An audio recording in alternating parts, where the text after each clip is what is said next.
Hello, I'm Kads, and welcome to today's video. So this one's going to be a little bit different. In the past, I've typically said that I do not do champion showcases, but in this case, we're making an exception because this was so much fun and I just had to share it with you guys. RNGesus has granted me the power to defeat my mortal enemy in the game, and that is Stoneskin. So yes, today we're going to be highlighting Gizmak the Terrible and his synergy against Stoneskin, specifically in the arena. I fully understand that a lot of people won't necessarily be able to relate because he is a mythical champion, so most people probably don't have him, but nonetheless, like I said, this was just super fun and I just wanted to share the experience with you guys so you can live vicariously through me if you so choose. So as a mythical, he does have a fairly complicated kit, so we'll try to go through it as quickly as possible. So A1, it attacks one enemy, it will increase the duration of all HP burns on the target, and then it can also decrease the duration of 2 random buffs on the target if they're not under HP burn, and these effects cannot be resisted if the attack is critical, which is pretty much ubiquitous throughout his entire kit, so just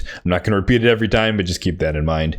And then if there's anyone not under an HP burn debuff, he'll also attack them if they're not the initial target, so it can kind of turn into an AoE attack if they don't have HP burn on them, but that's somewhat unlikely, as you'll see when we get to the passive.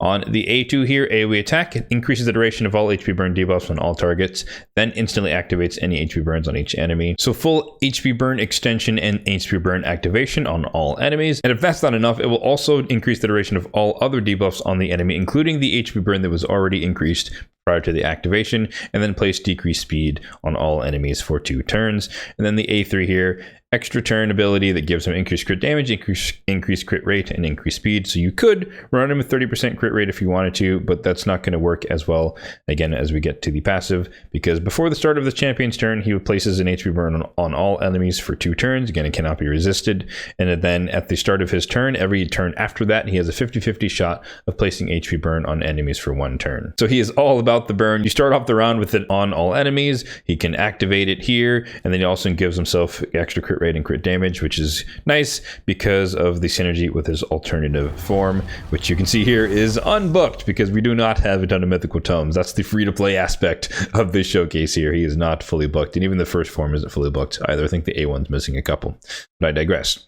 So on the alternate form, on the A1, attacks one enemy. If this champion's or the initial target's champion is equal to half or lower, it will attack all enemies instead. So this can be an AoE attack if he's low or the enemy is low. And then it will do the inverse of the first form, will increase the duration of 2 random debuffs on the target by 1 turn. But if it's the AoE form, meaning that someone's low health between him or them, it will increase the duration of 2 random debuffs on all enemies by 1 turn instead. On the A2, it has an AoE attack. Before attacking, will place AoE decreased defense on all enemies under a burn, which again should happen because you start off the round that way. So if you swap forms immediately, you can place decreased defense, which can get you polymorphed, but nonetheless it can still hit pretty hard. And then this will place an extra hit on enemies under HP burn, which again they should be due to his passive starting off the round. And then will also grant an extra turn if this happens to kill an enemy. So double hitter, HP based, defense percentage based, or HP and defense based on the damage on the alt form compared to attack on the primary form or the main form.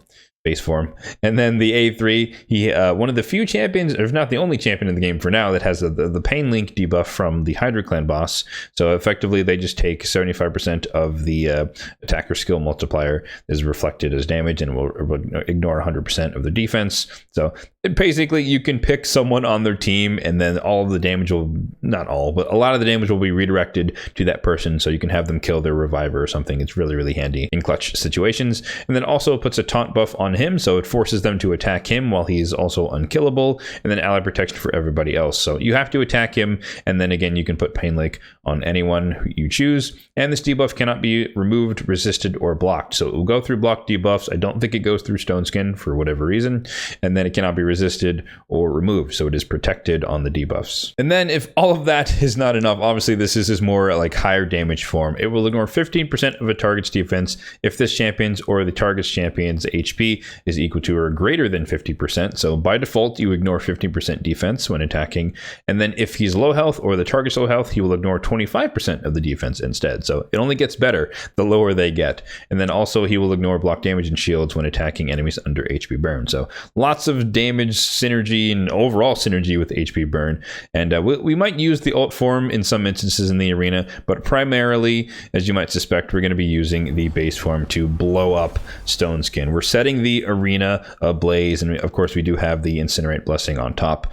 I changed this over from lightning cage because I did used to use him in the Hydra clan boss, and we'll kind of go through his build and you'll understand a bit more why. But I had the free exchange, so I swapped it over to incinerate to elevate his power level in the arena. Real quickly, let's talk about the build. This is definitely a PvE build. I'm primarily a PvE player, we can call it that, but I do dabble in PvP, and this build happens to kind of work for both areas. But we have a relentless set and a crit damage set, and notably he does have crit rate on the gauntlets with crit damage on the ascension. So 67,000 on the HP, 2,200 on the attack, 2,600 on the defense, 267 on the speed. So we definitely prioritize speed. That being said, he does have 115 base speed, tied for the highest in the game, 106 on the crit rate, and then 185 on the crit damage. So the crit damage is considerably low, but again, he is in crit rate gauntlets because I wanted to make sure that he can make use of his passive. And my relentless gear is not super amazing, so trying to build someone full crit rate with good speed and also good resistance, as you can see here, with crit rate, crit damage, and all that stuff, it's just really tough for me to do as a free-to-play player with relentless gear. So I opted just to go for the safer route and max out the crit rate with the gloves and then pursue other stats in the other substats. So yeah, relatively low on the crit rate, but really high on the resistance, so 441. And so primarily this is because I do use him in Ice Golem hard mode, and we'll see that team a little bit later as well. But the side benefit of having resistance is that he can resist a lot of champions who have polymorph, because unless there is, you know, super high accuracy, they're probably not going to be able to land it on him. So if it's on like an Armand's or something, someone who's really built for like 600, 700 plus accuracy, then yes, it's still fair game to get polymorphed. But this is really good against those like Duchess and Pythions and all those types of champions who probably don't have any accuracy, but they just happen to have like a high tier of polymorph. And so this is very effective. I've dodged a lot of polymorph, UDK as well. So stuff like that. So we'll see what we can do in the arena. All right, we're here in the arena and we are now on the hunt for anyone that looks like they have stoneskin. And honestly, considering the climate of the game, I pretty much assume that everyone in arena has stoneskin, even if they don't. And so that's just a safer way to go about it. So obviously we're going to start by targeting this team here. And I will say that, you know, once again, I am a free-to-play player, albeit endgame. And so I'm not the fastest. I don't have the fastest champions in the world. So I'm not going to go against any speed teams here. I'm not trying to flex about my speed and prowess here. We're just kind of trying to targeting all those slow tanky teams and that are usually in a bunch of stoneskin. So let's see our first victim here. And I usually do classic arena on manual unless I'm certain that my team's actually going to win, but for stuff like this, it's kind of just more fun. So this is not meant to be a showcase of all my different arena DPS type champions, but usually if I'm running this strategy to like counter the stoneskin, I just bring in more DPS alongside it. Obviously Gizmak does do some amount of damage, but he's not the primary damage dealer. He's primarily in there, as we mentioned, to deal with the stoneskin. In this case, unfortunately, we did not, they don't have any stoneskin, so I guess this person hasn't done enough Hydra. So in this case, because we can ignore the shields, we're going to swap over to form 2, place a decreased defense, do a little smacky, and then that is, oh, we got an extra turn because we killed someone. And then this is a brilliant setup because now we can just go boom with Narcisse and kill them, finish them off. So we'll kind of see that this is like the core of the team, the Arbiter to go make sure we go first. The Gizmak is tuned with her to go afterward to burn all the stoneskin if it is there. And then I kind of mix and match either with, I bring in Ancora sometimes just to protect Narcisse, and or I just bring in double DPS to make sure that everyone dies. So this again looks like another team that might be running some stoneskin.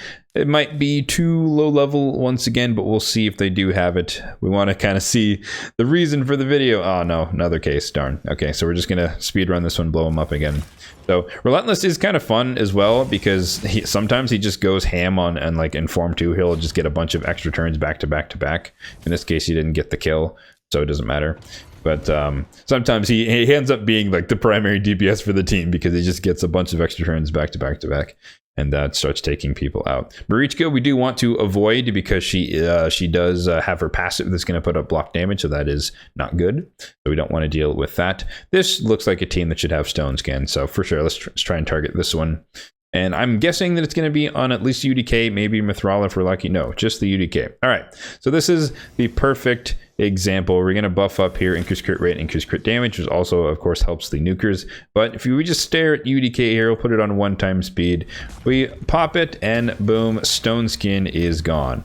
And it's not that it does a significant amount of damage to everyone. Obviously, it's boosted a little bit by incinerate. But the main takeaway there is that it just gets rid of stoneskin, which is lovely. I'm so glad that I've been granted this power to defeat my mortal enemy, and I'm basically now a firebender, for better or for worse. So this team probably going to be a very similar story where we expect to have the stone skin on the UDK, maybe Mithrala, maybe Uko. Okay, just the UDK. All right, rinse and repeat. This is basically what I do now. So if I see any team that has a UDK on it that looks like this kind of structure, we basically, oh, we got extra turn there with Relentless. We basically do the same thing, rinse and repeat. We pop the stone skin off, we just nuke them down. Reaction, all that stuff doesn't really matter. I got an extra turn there because he killed someone. And yeah, again, the AoE decrease defense is really nice. Obviously, polymorph on the Uko and the UDK, but again, unless they have higher than, if they have like 500-ish accuracy, then they'll probably win it out.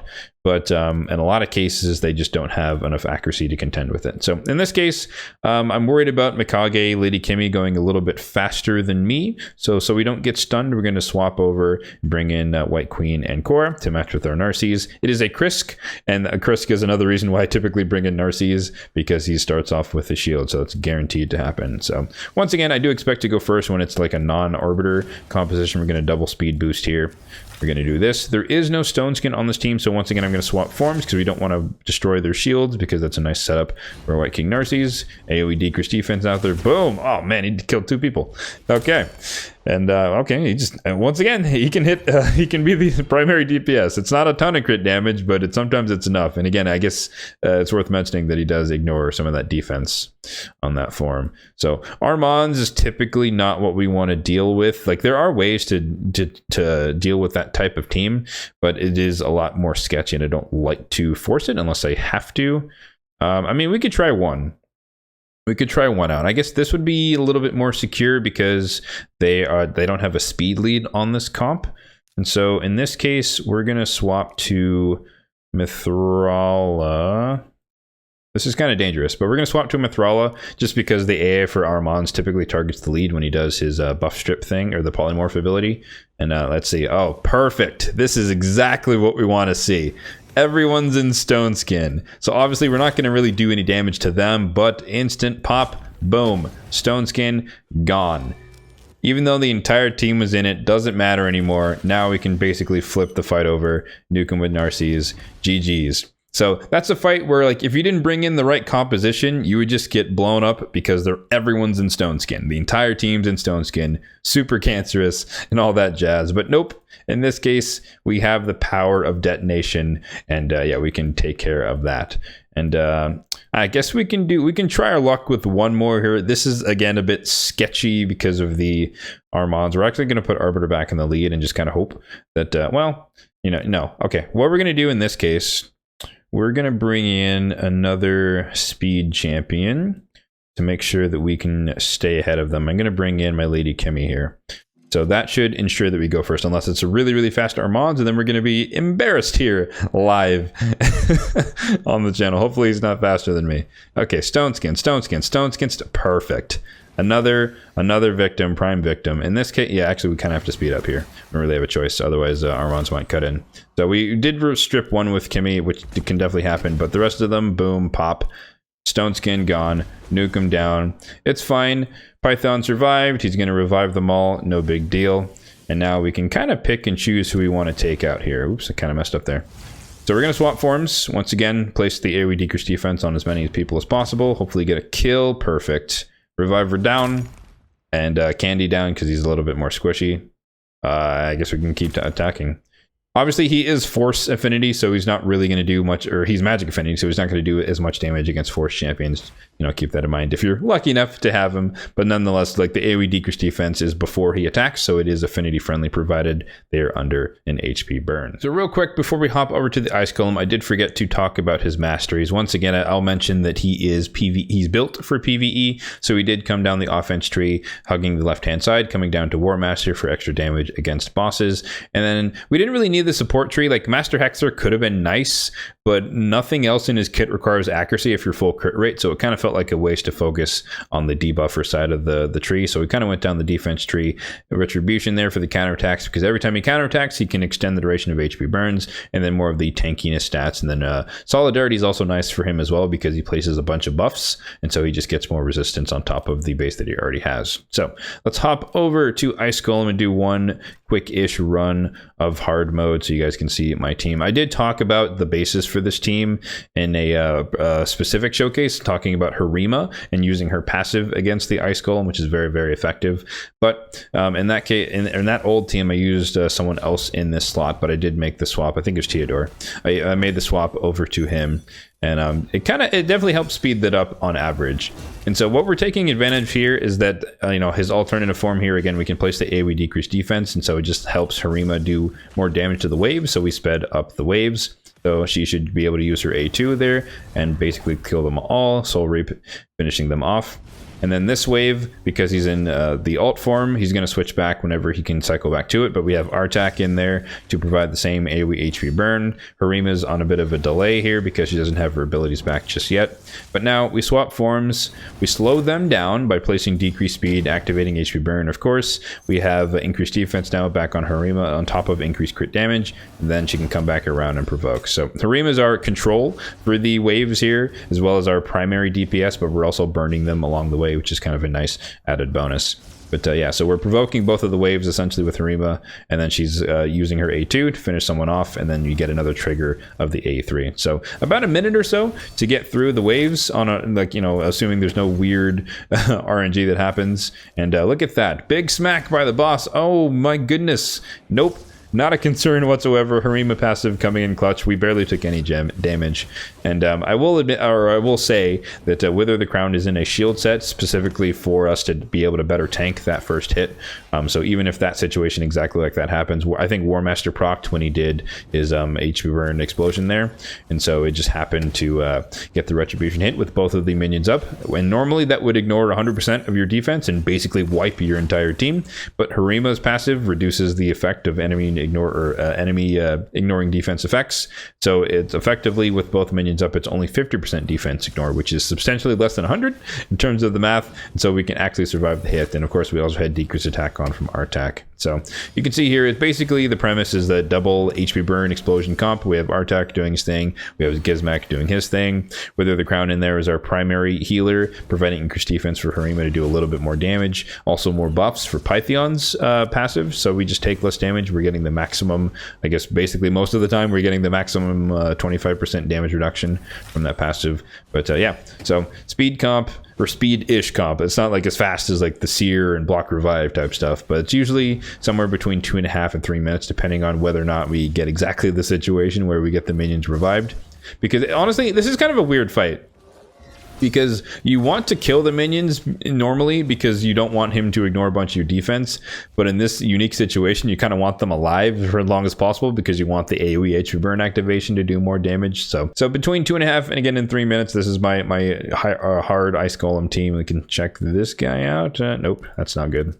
And yeah, so not necessarily meant to like showcase all of these teams, but just kind of highlighting that Gizmak is most certainly good in PvP as well as PvE, depending on how you want to build him. And in my case, I built him in the PvE form because I knew that he would be perfect for Ice Golem hard to synergize well with this team. And then I figured out how to use both of the forms, even though again, the alt form is unbooked in my case, but figured out how to fit him into the team in a nice turn order that kind of made it work between wave 1, wave 2, and eventually wave 3. So aside from that, I do use Gizmak in a couple of other areas. Obviously, he's great in Faction Wars, just kind of a DPS, HP burn activation. I've definitely used him in some of my Doom Tower teams. We can take a quick gander through some of them, and you can see where I replaced him or replaced someone with him. I think usually like a Drexthar type role. So he's on my Frostbiter team, as you might suspect, starting the fight off with an Irresistible HP burn, and then every time he takes a turn, 50-50 shot to replace said HP burn. Really strong against the Frostbiter, so we fit naturally into that team.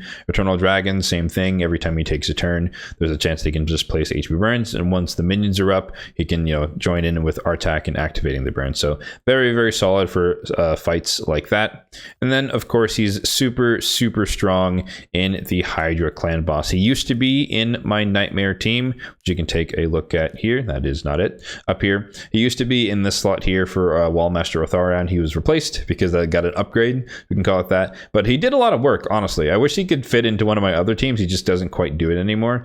But he's very, very strong because you get a lot of HP burns just by him taking turns, and then Relentless gives him a lot of extra turns, so you just cycle back really quickly. He's AoE decreased speed as well, which is really good. Strong for slowing down the heads, and then of course AoE HP burn activation, really strong. It's a lot of damage, but most importantly, it's really clutch against the head of Blight, because he can just take a turn. Doesn't matter if Poison Cloud was out, he can just place it on his passive, place the HP burn, and then you can start doing your stuff again. So it was really, really fun, and it synergized well with the team composition I had there. All right, so that's going to do it for one of the few showcases on the channel for Gizmak the Terrible, a super amazing mythical champion that has helped me conquer my mortal enemy in PvP. Let me know if you guys like this style of video in the comment section down below, because I could possibly do more of these in the future, probably more so focused on like fusion champions that you guys are going for and showcasing how I use them in their particular ways, maybe ones that people have skipped. So for example, I could do a deep dive on how I build Aostrid or how I build Armand's the Magnificent, stuff like that. We could take a look at those types of champions and how I use them on my account in the endgame. Despite going for every fusion, I most certainly do not use all of them, and so I'm not going to promise that I would do a dedicated guide for every single fusion champion, just because some of them are not that good and or not that useful to me, and my resources are fairly precious to me, so I don't want to waste them on champions I'm not actually going to use anywhere in the game. So yeah, give me your thoughts in the comment section down below, and as always, if you did enjoy the video, then be sure to hit that like button down below, and feel free to subscribe to the channel for more content just like this one in the future. Thanks for watching, and have a good one.